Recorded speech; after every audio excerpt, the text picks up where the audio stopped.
নবম দিন সেদিন ছিল। সেদিনকে দুর্যোধন এলেন পিতামহ বিশেষ শিবিরে, অনেক অসম্মান অপমানজনক কথা বললেন যে তুমি আমার খাচ্ছ, আমাদের খাচ্ছ, আর তুমি সঙ্গ দিচ্ছ পাণ্ডবদের।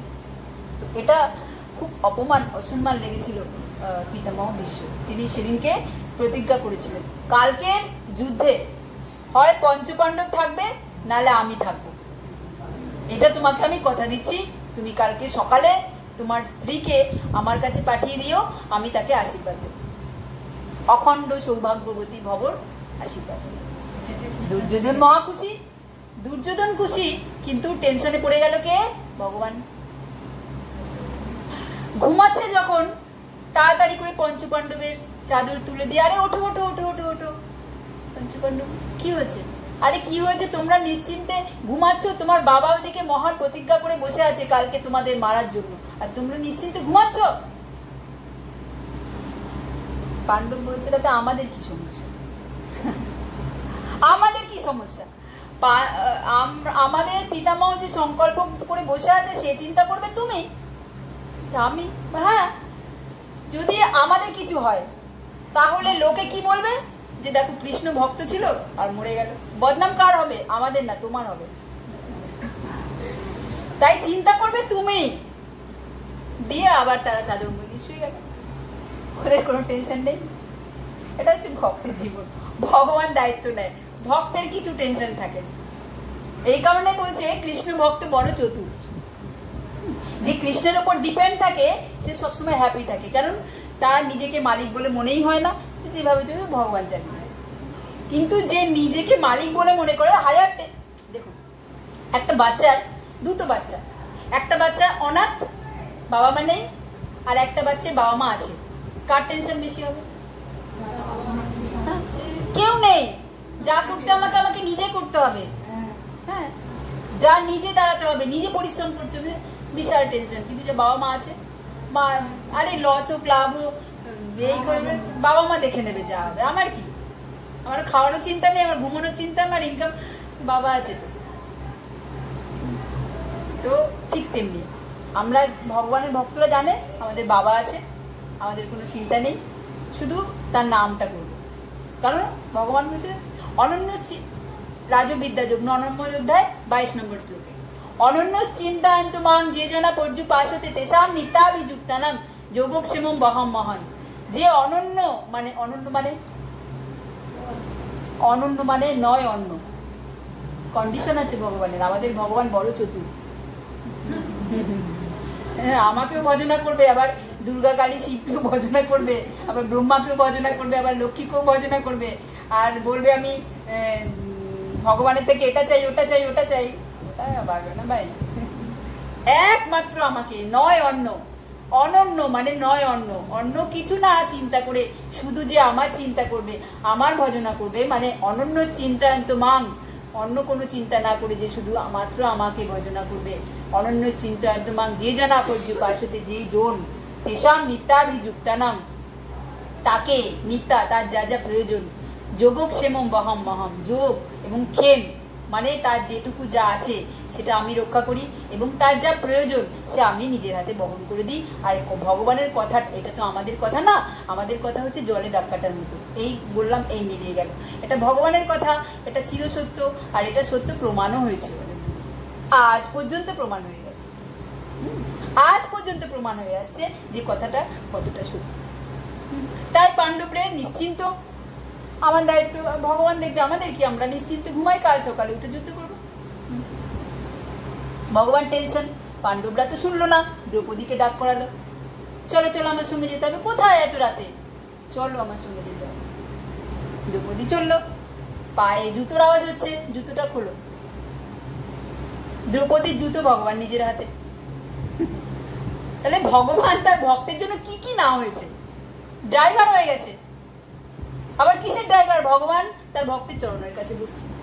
অর্জুন যে রথের ওপর বসেছে, অর্জুন যে পা, আর তার রথের যে চালাচ্ছে ভগবান অর্জুনের পায়ের কাছে। ভগবান ড্রাইভার হয়ে গেছে। ভগবান কখনো চুড়িওয়ালা হয়ে যাচ্ছে, ভগবান কখনো হাতে জুতো করে নিয়ে যাচ্ছে।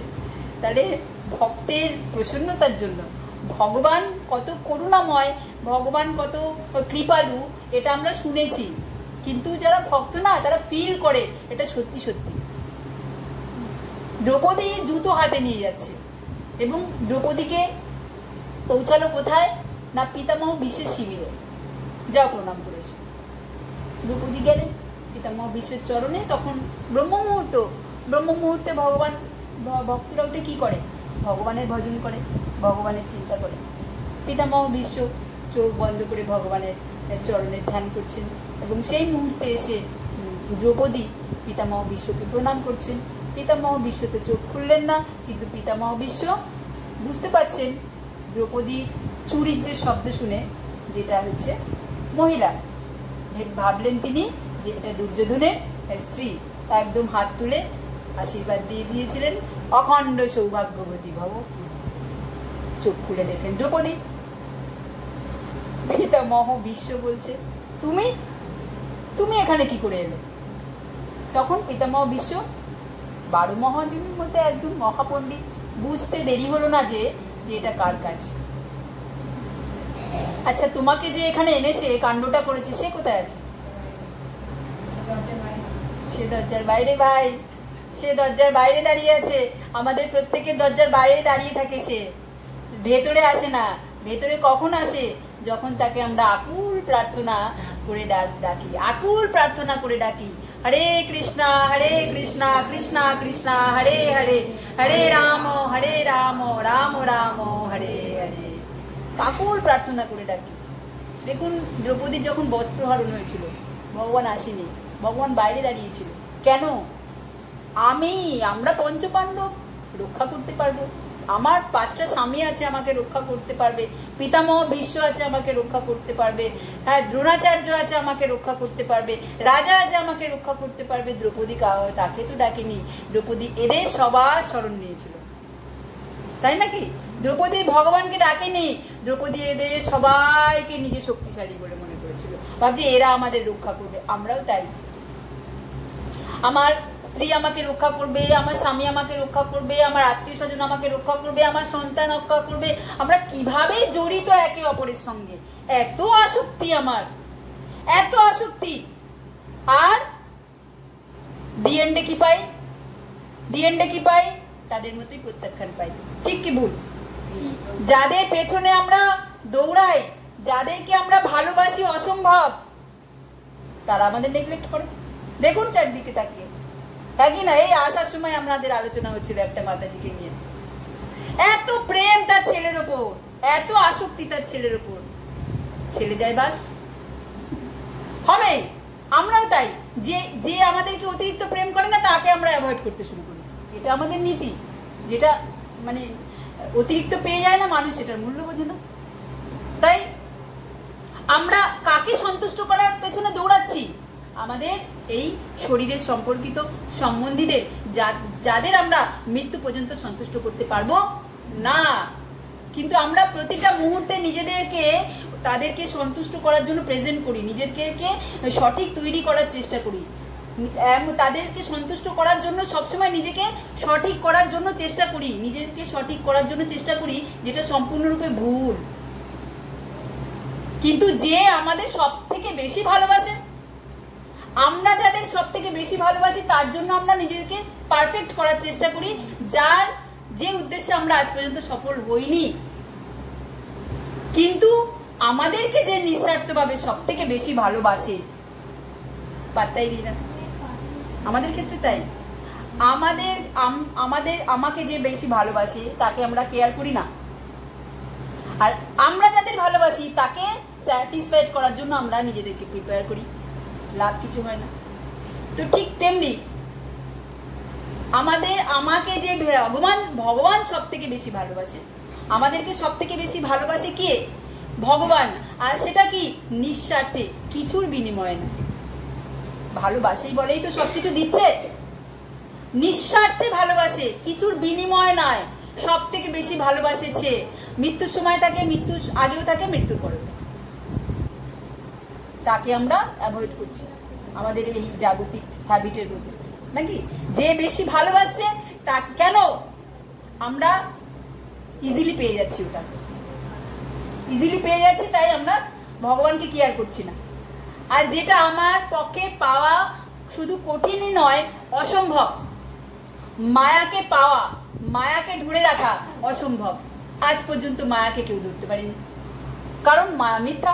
মা মানে যেটা, আ মানে নেই, তার নাম মায়া। আর তাকে আজ পর্যন্ত কেউ ধরে রাখতে পারেনি, আর আমরা সেটাকে ধরে রাখার চেষ্টা করছি। এটা হচ্ছে অজ্ঞান। কিন্তু যেটা সত্যি সেটাকে আমরা অ্যাভয়েড করছি।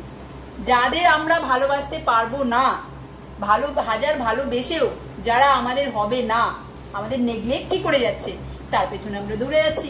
আর যে আমাকে সব থেকে বেশি ভালোবাসে এবং নিঃস্বার্থে ভালোবাসে, এই জাগতিক কোনো সম্বন্ধ আমাদের নিঃস্বার্থভাবে ভালোবাসবে না। আমরা 10 দিন শুয়ে 10 দিন, যে কিছু ভ্রম থাকতেও পারে না, এই স্বামী বা এই স্ত্রী বা এই সন্তান আমাকে নিঃস্বার্থে ভালোবাসে। চেক করি তাহলে 1 মাস শুয়ে থাকুন, 1 মাস শুয়ে থাকুন, দেখিয়ে দেবে কত নিঃস্বার্থভাবে আপনাকে ভালোবাসে, তাই না?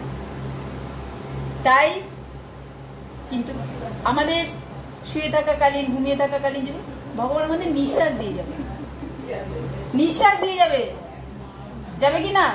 আমাদের খাবার দিয়ে যাবে, আমাদের সবকিছু দিয়ে যাবে। হ্যাঁ, কর্মটা তো আমাদের করতে হবে। কর্ম ক্ষমতা কে দেবে? দিয়েছে কে? ভগবানই দিয়েছে।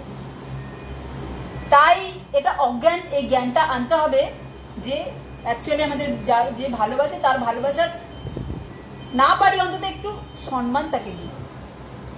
তাই পিতামহ ভূষ্য বুঝে গেল যে বাইরে দাঁড়িয়ে আছে পিতামহ বিশ্ব, ভগবান হাসছে বাইরে দাঁড়িয়ে।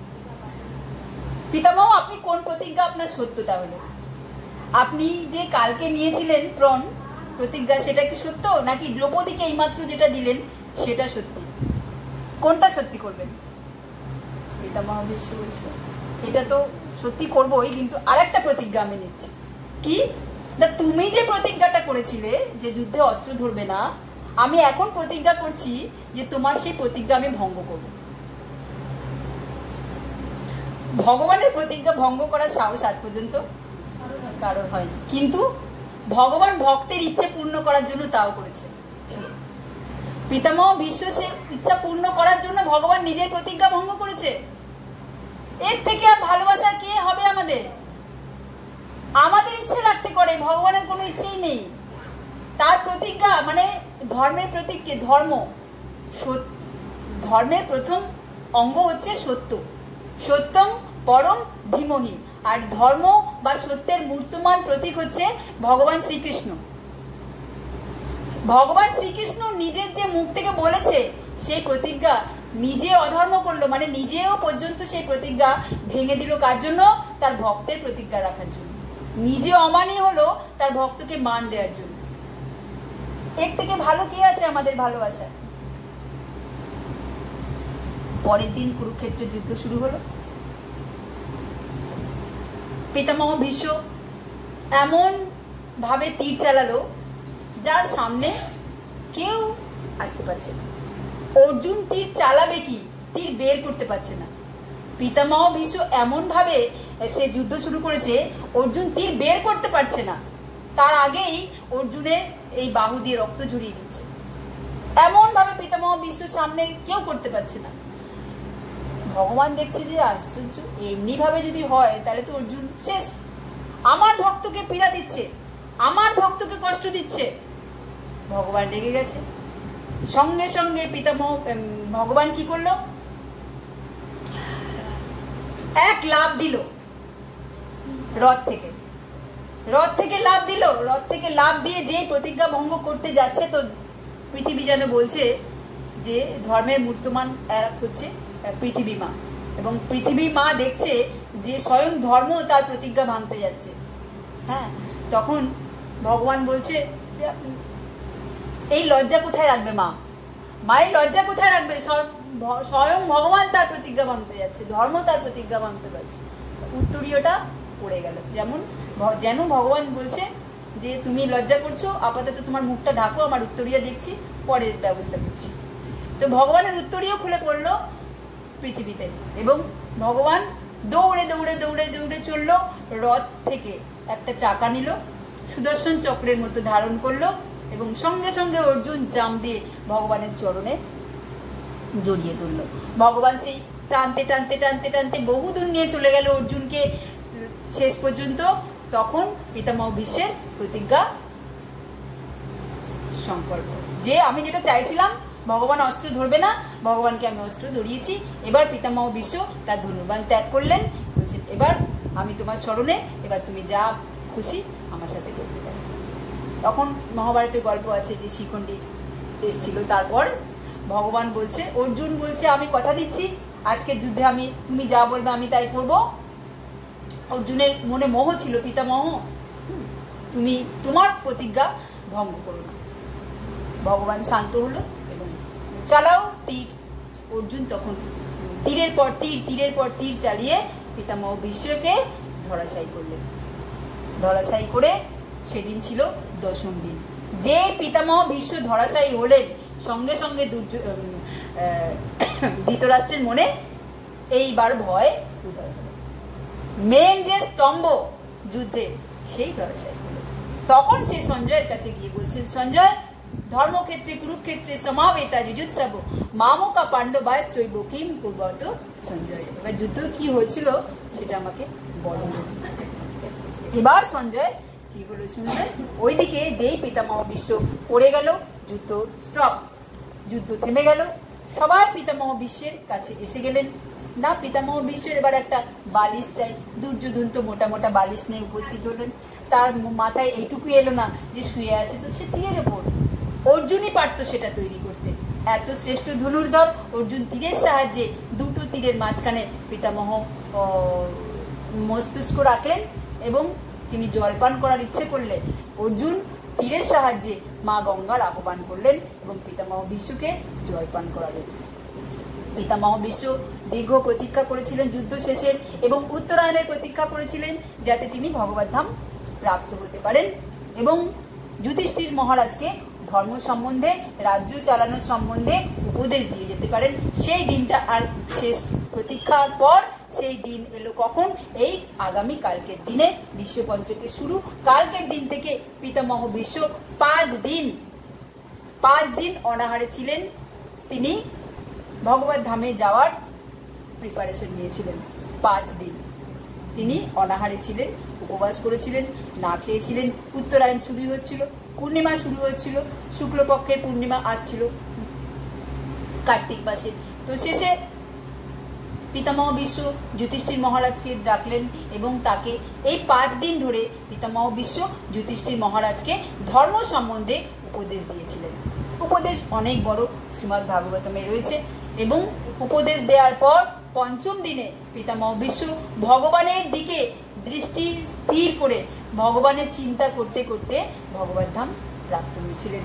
এবং ভগবান সেদিন ঘোষণা করেছিলেন যেই হেতু পিতামহ ভীষ্ম ব্রহ্মচারী ছিলেন, তার কোনো সন্তান ছিল না এবং তাই তাকে শ্রদ্ধা জানাতে আমরা সবাই তার সন্তান হয়ে পিতামহ ভীষ্মের জন্য ব্রত করব। আমরা তার জন্য 5 দিন বিশ্ব পঞ্চক ব্রত পালন করার জন্য প্রতিদিন তার জন্য তর্পণ করব, তার উদ্দেশ্যে অর্ঘ্য এবং জলদান করব। আমরা সন্তানের ভূমিকা পালন করব। তাহলেই যে এই বিশ্ব পঞ্চক ব্রত করবে সে আমার কৃপা লাভ করবে। এবং সারা কার্তিক মাসে যদি কোনো রকম কোনো ব্রত না করে থাকে, যদিও সঠিকভাবেও না করে থাকে, সারা কার্তিক ব্রতর ফল পালন হয় যদি মাত্র এই 5 দিন বিশ্ব পঞ্চক ব্রত করা যায়। এই বিশ্ব পঞ্চক ব্রত কিরকম ভাবে? প্রথম দিন ভগবানের চরণে পদ্মফুল অর্পণ করা, দ্বিতীয় দিন ভগবানের উরুতে বেলপাতা অর্পণ করা, তৃতীয় দিন ভগবানের নাভি মণ্ডলে গন্ধ অর্পণ করা, চতুর্থ দিন ভগবানের স্কন্ধে জবা ফুল অর্পণ করা, 5ম দিন ভগবানের মস্তকে মালতী ফুল অর্পণ করা। এবং এই 5 দিন ফলমূল খেয়ে থাকা, আর যদি কেউ না পারবে অবিষ্টান্ন খেতে পারে। এবং গঙ্গায় স্নান করা উচিত। যদি গঙ্গায় না যেতে পারে ঘরেই জলকেই গঙ্গা গঙ্গা গঙ্গা বলে আহ্বান করে আমাদের পিতামহ ভীষ্মের উদ্দেশ্যে জল দান করা উচিত। এটুকু করলেই আমরা তার উদ্দেশ্যে শ্রদ্ধা জানাতে পারবো।